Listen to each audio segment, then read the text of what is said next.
Assalamualaikum students. Today we will start our lecture number 56 and it's the chapter 4 second lecture and today we will discuss about chemical bond. आज हम लोग discuss करेंगे chemical bond होता क्या है, chemical bond की definition देखेंगे, octet rule देखेंगे, duplet rule देखेंगे and type of chemical bond देखेंगे.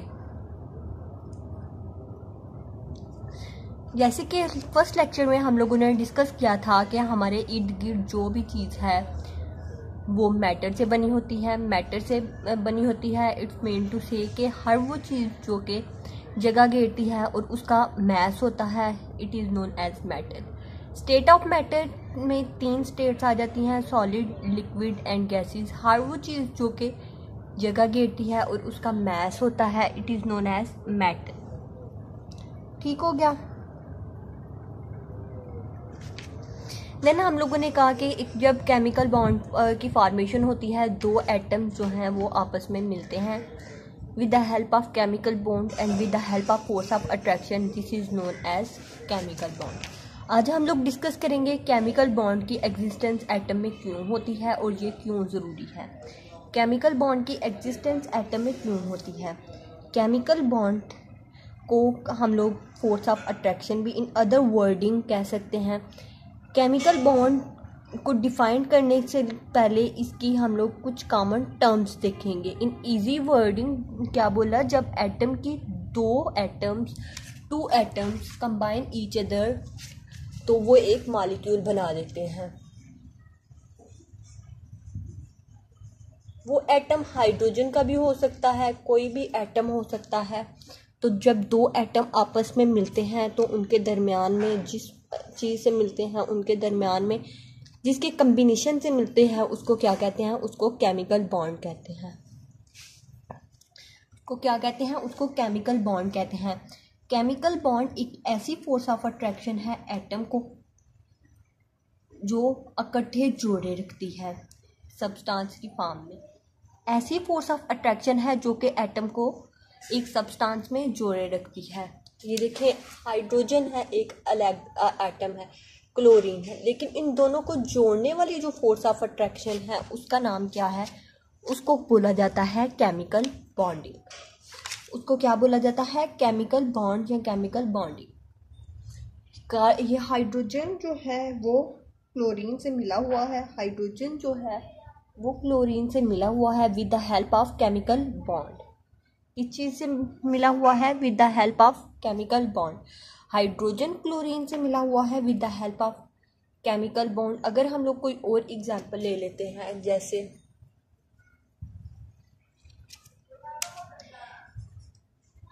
NaCl की एग्जांपल ले लेते हैं, वाटर की एग्जांपल ले लेते हैं, CH4 की. इन सारे मॉलिक्यूल्स में क्या होता है, ये सारे मॉलिक्यूल एक दूसरे से जुड़े हुए हैं with the help of chemical bond. इन दोनों जब ये एलिमेंट्स जो हैं होल्ड होंगे एक दूसरे से with the help of chemical bond तो ये एक न्यू सब्सटेंस बना देंगे. लाइक कार्बन की हम लोग बात करें, अमोनिया में, मीथेन में पहले देख लेते हैं. मीथेन, कार्बन एक अलग मॉलिक्यूल है, ये नेचर में एग्जिस्ट करता है. हाइड्रोजन एक अलग मॉलिक्यूल है.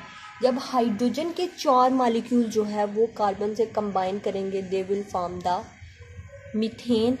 और मीथेन की जो नेचर होती है वो कार्बन एक एलिमेंट है, हाइड्रोजन एक एलिमेंट है. हाइड्रोजन जो है वो नॉन मेटल है, कार्बन इज नॉन मेटल. जब ये एग्जिस्ट करते हैं इन द कंबाइंड फॉर्म तो ये बना देते हैं methane. Methane is the gas. क्या करते हैं, जब 2 एटम आपस में मिलते हैं, दो डिफरेंट एटम जब आपस में मिलते हैं तो जब इनको होल्ड रखे होता है तो वो कौन सी फोर्स ऑफ अट्रैक्शन होती है जो 2 एटम्स को आपस में होल्ड रखी होती है. This is known as chemical bond. This is known as chemical bond. जब ये 2 एलिमेंट जो हैं आपस में मिलेंगे, जब 2 एलिमेंट आपस में मिलेंगे तो क्या हो जाएगा, इन दोनों एलिमेंट के मिलने से एक न्यू कंपाउंड की फॉर्मेशन होगी. वो जब न्यू कंपाउंड की फॉर्मेशन होगी तो उस कंपाउंड की नेचर जो होगी, जो 2 एटम मिले होंगे आपस में, उनसे डिफरेंट होगी. Carbon is the non metal and hydrogen is exist a non metal. Hydrogen जो है वो गैस की फॉर्म में जो है एग्जिस्ट करता है in the simplest form. Carbon जो है वो सॉलिड फॉर्म में एग्जिस्ट करती है। जब कार्बन और हाइड्रोजन के 4 मॉलिक्यूल मिलेंगे they will form a gas and this gas name is methane. अब अदर एग्जाम्पल ले लें जैसे कि सोडियम की है। जब इन दोनों ने मिलना है तो इन दोनों के दरमियान क्या होना है, इन दोनों ने मिलना है with the help of ionic bond. मैंने लास्ट लेक्चर में भी बताया था कि जब एक बॉन्ड फॉर्मेशन होती है तो वो डिपेंड करती है नंबर ऑफ वैलेंस इलेक्ट्रॉन पे। नंबर ऑफ वैलेंस इलेक्ट्रॉन पे डिपेंड करेगा कि ये बॉन्ड किस तरह का बनेगा, आयनिक बॉन्ड होगा, कोवेलेंट बॉन्ड होगा या किस टाइप का बॉन्ड होगा। ठीक है, तो इन दोनों में जो बॉन्ड की फॉर्मेशन होगी this is known as the ionic bond. ये आयनिक बॉन्ड बनेगा और इसकी जो नेचर होगी ये आयनिक होगी। This will form when the one crystal of sodium and one crystal of the chlorine is the combined they will form the salt formation and this is the ionic form. ठीक है, इसी तरह ही different जो atom है इनकी different nature होती है, इनका कम्बिनेशन होता है तो वो जब एक सीपीसी बना देते हैं, वो कंपाउंड बना देते हैं तो उसकी नेचर जो होती है वो डिफरेंट होती है। तो इस ये एग्जाम्पल जो हैं जो मैंने आपको समझाई हैं इनको देखते हुए समझ आ रहा है कि NaCl है, इनको होल्ड किए हुए है एक फोर्स ऑफ अट्रैक्शन। उस फोर्स ऑफ अट्रैक्शन को क्या कहते हैं, केमिकल बॉन्ड। उस फोर्स ऑफ अट्रैक्शन को क्या कहते हैं, chemical bond. This force of attraction known as chemical bond.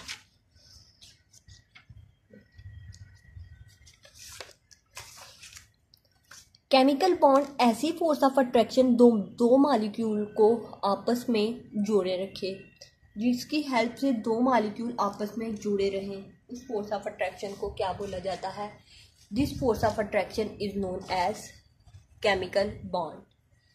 Chemical bond की टाइप्स को अब जो है वो देखेंगे, लेकिन उससे पहले हम लोग देखेंगे कि जब कोई केमिकल बॉन्ड, जिस टाइप का केमिकल बॉन्ड एक एटम या दो एटम्स के दरमियान बनता है, their nature depend up on the number of the groups and valence electrons.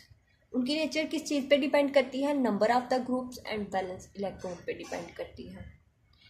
किसी भी मॉलिक्यूल में जब केमिकल बॉन्ड बनता है with the help of the force of attraction, chemical bond क्या होता है, force of attraction between atom that hold together in the substance, जो कि एटम को सब्सटेंस में होल्ड किए रखती है। उस फोर्स ऑफ अट्रैक्शन को क्या बोला जाता है, this force of attraction is known as the chemical bond.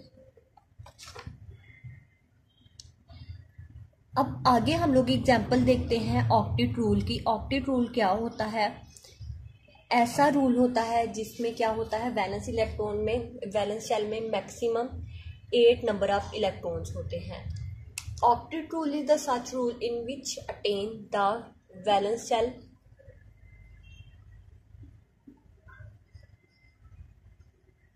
Has maximum 8 electron. Valence shell में 8 इलेक्ट्रॉन होते हैं। वैलेंस शेल में मैक्सिमम कितने नंबर ऑफ इलेक्ट्रॉन होते हैं, 8 इलेक्ट्रॉन्स होते हैं। The attaining of 8 electronic configuration in outer shell either by sharing, losing or gaining। ये जो 8 इलेक्ट्रॉन है वैलेंस शेल में वो आ सकते हैं शेयरिंग करने से भी, कोई लूज करने से भी और गेन करने से भी। लेकिन वैलेंस शेल में कितने नंबर ऑफ इलेक्ट्रॉन होने चाहिए, मैक्सिमम नंबर ऑफ इलेक्ट्रॉन 8 ही होने चाहिए। किसी भी वैलेंस शेल में मैक्सिमम नंबर ऑफ इलेक्ट्रॉन की अमाउंट 8 होनी चाहिए। वो 8 इलेक्ट्रॉन किसी चीज़ को शेयर करने से, किसी चीज़ को लूज़ करने से या किसी चीज़ से गेन करने से भी आ सकते हैं। In other wording we can say that कि किसी भी इलेक्ट्रॉन में 8 इलेक्ट्रॉन उसके वैलेंस शेल में होने चाहिए by the formation of ionic bond, by the formation of covalent bond and by the formation of coordinate covalent bond।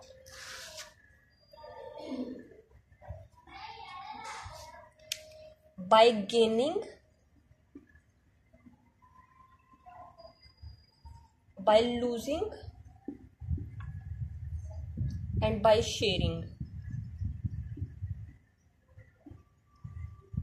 इन तीनों को जब होगा, इन तीनों की फॉर्मेशन के साथ 8 मैक्सिमम इलेक्ट्रॉन्स की क्वांटिटी 8 होनी चाहिए। मैक्सिमम इलेक्ट्रॉन की क्वांटिटी कितनी होनी चाहिए? 8 होनी चाहिए। जब कोई भी एलिमेंट जो है गेन करके, लूज करके या शेयर करके अपने 8 इलेक्ट्रॉन अटेन कर ले, तो उस रूल को क्या बोला जाएगा? उसको बोला जाएगा ऑक्टेट रूल। क्या बोला जाएगा? Octet rule. ऑक्टेट रूल जो है पूरे पीरियोडिक टेबल में अगर देखा जाए तो ऑक्टेट रूल किन में होता है? एक्टिव रूल जो होता है वो ओबे करती हैं noble gases. In the periodic table noble gases में जो होता है ऑक्टेट रूल क्या होता है? वो ओबे होता है, और नोबल गैसेज के ऑक्टेट कंप्लीट होता है। मीन्स के नोबल गैसेज के जो वैलेंस शेल होगा उनका ऑक्टेट कंप्लीट होगा।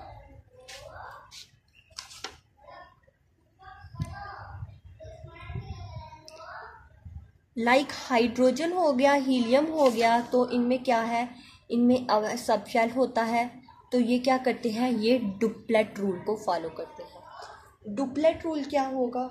लॉ ऑफ ऑक्टेट या ऑक्टेट रूल का क्या पढ़ा था? कोई भी एलिमेंट जो कि इलेक्ट्रॉन को शेयर करके, अपने इलेक्ट्रॉन्स को शेयर करके, लूज करके या गेन करके अपने 8 इलेक्ट्रॉन को पूरा कर ले, अपने 8 इलेक्ट्रॉन्स को पूरा कर ले, अटेन कर ले, this is known as octet rule. On the other hand अगर डुप्लेट रूल देखें तो ऑक्टेट रूल कौन से एलिमेंट जो हैं वो पीरियोडिक टेबल में फॉलो करते हैं? Noble gases.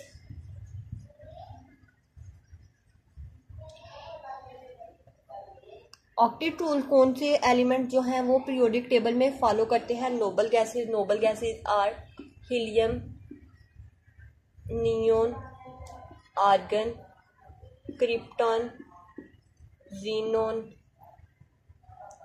and radon. These are the noble gases which are the present in the periodic table. आगे जो है वो हम लोग बात कर लेते हैं डुप्लेट रूल की। लॉ ऑफ ऑक्टेट जो है वो पीरियोडिक टेबल में कौन से फॉलो करते हैं? Noble gases.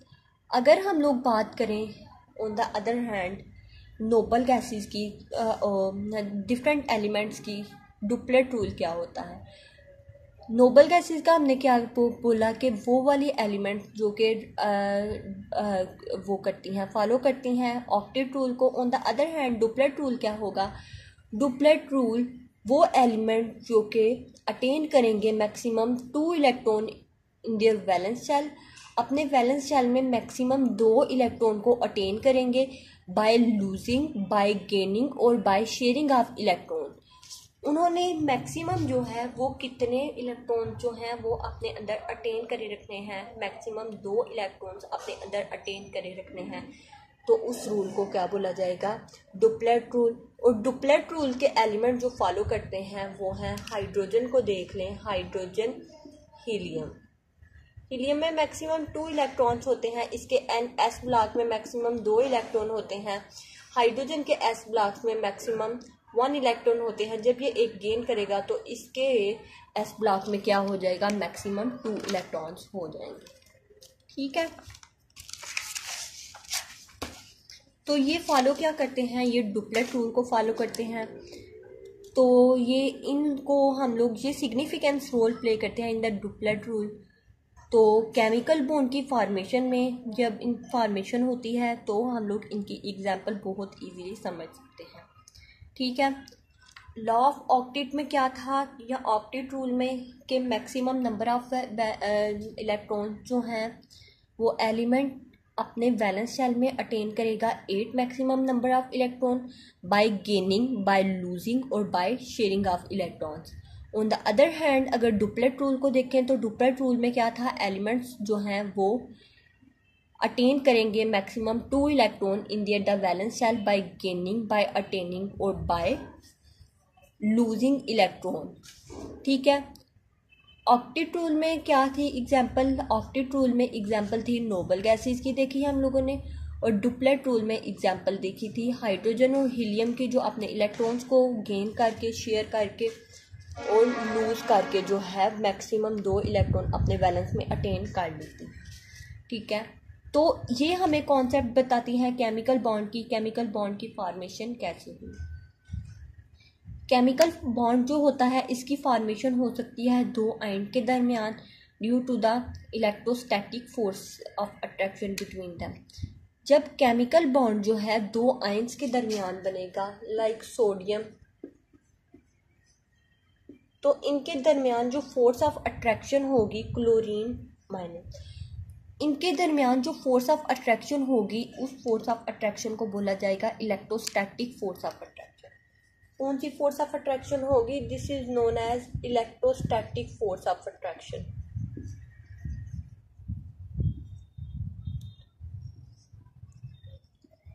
Electrostatic force of attraction.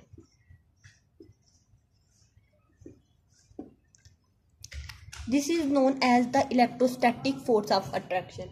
जो केमिकल बॉन्ड बनेगा 2 आयन्स के दरमियान, तो उनके दरमियान फोर्स ऑफ अट्रैक्शन होगी, उस फोर्स ऑफ अट्रैक्शन को क्या बोला जाएगा? This force of attraction is known as the electrostatic force of attraction. This force of attraction is known as electrostatic force of attraction.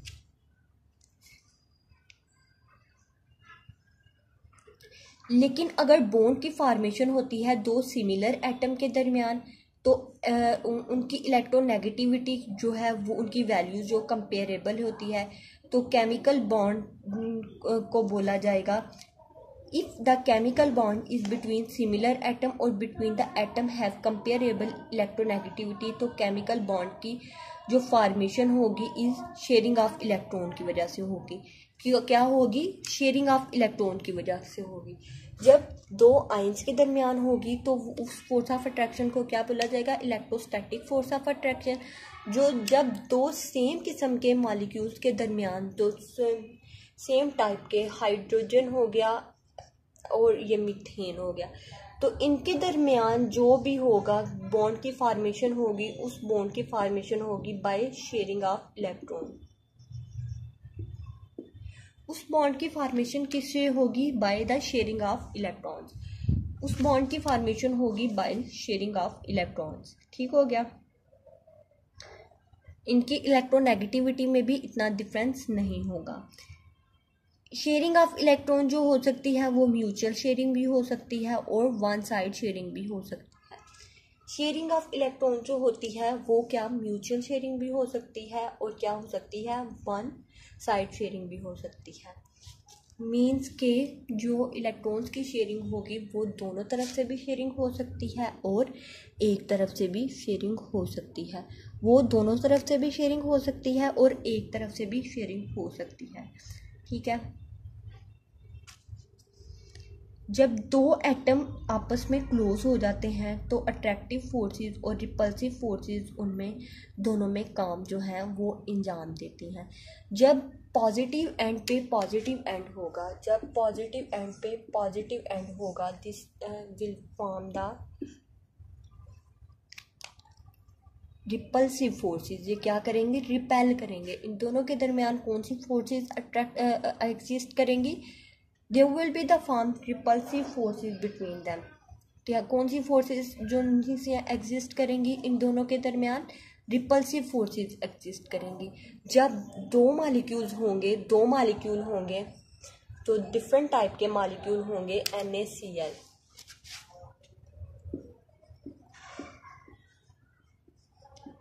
तो इन दोनों के दरमियान जो फोर्सेस होंगी वो कौन सी होंगी?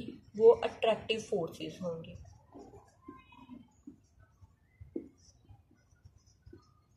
इन दोनों के दरमियान जो फोर्सेस होंगी वो कौन सी होंगी? अट्रैक्टिव फोर्सेस होंगी। केमिकल बॉन्ड जो होता है वो उसकी फॉर्मेशन होती है अट्रैक्टिव फोर्सेस, कभी डोमिनेंट हो जाती हैं, कभी रिपल्सिव फोर्सेस डोमिनेंट हो जाती हैं। जब सेम किस्म के चार्जेस होंगे दरमियान में, जब सेम किस्म के चार्जेस होंगे दरमियान में, तो वो वाली फोर्सेस कौन सी होंगी? उन दोनों के दरमियान रिपल्सिव फोर्सेस एग्जिस्ट करेंगे। जब डिफरेंट किस्म के चार्जेस स्पीशीज होंगी तो उनके दरमियान कौन सी फोर्स ऑफ अट्रैक्शन होंगी? Attractive forces. जब आयंस होंगे, डिफरेंट आयन होंगे, आयन की फॉर्म में मॉलिक्यूल एग्जिस्ट करेगा तो वो फोर्स ऑफ कौन सी अट्रैक्शन होगी? Electrostatic force of attraction. वो फोर्स ऑफ अट्रैक्शन कौन सी होंगी? Electrostatic force of attraction. ठीक हो गया। और एनर्जी सिस्टम में लोअर होती है और मॉलिक्यूल जब फॉर्म होता है, एनर्जी ऑफ सिस्टम लोअर होती है एंड मॉलिक्यूल फॉर्म। जब एनर्जी सिस्टम की लो होगी तो मॉलिक्यूल उस टाइम पे मॉलिक्यूल की फॉर्मेशन होगी। रिपल्सिव फोर्सेस डोमिनेंट हो जाती हैं। केमिकल बॉन्ड जो होंगे, जब रिपल्सिव फोर्सेस डोमिनेंट हो जाती हैं तो कोई भी केमिकल बॉन्ड की फॉर्मेशन नहीं होगी। जब फोर्स ऑफ अट्रैक्शन होती है तो in the result there will be the formation of the bond and this bond is known as electrostatic. उनमें फोर्स ऑफ अट्रैक्शन कौन सी होगी? अट्रैक्टिव फोर्सेस में फोर्स ऑफ अट्रैक्शन कौन सी होगी? Electrostatic force of attraction. और वो वाला बॉन्ड जो होगा वो डोमिनेंट होगा। वो वाला बॉन्ड क्या होगा? वो वाला बॉन्ड डोमिनेंट होगा।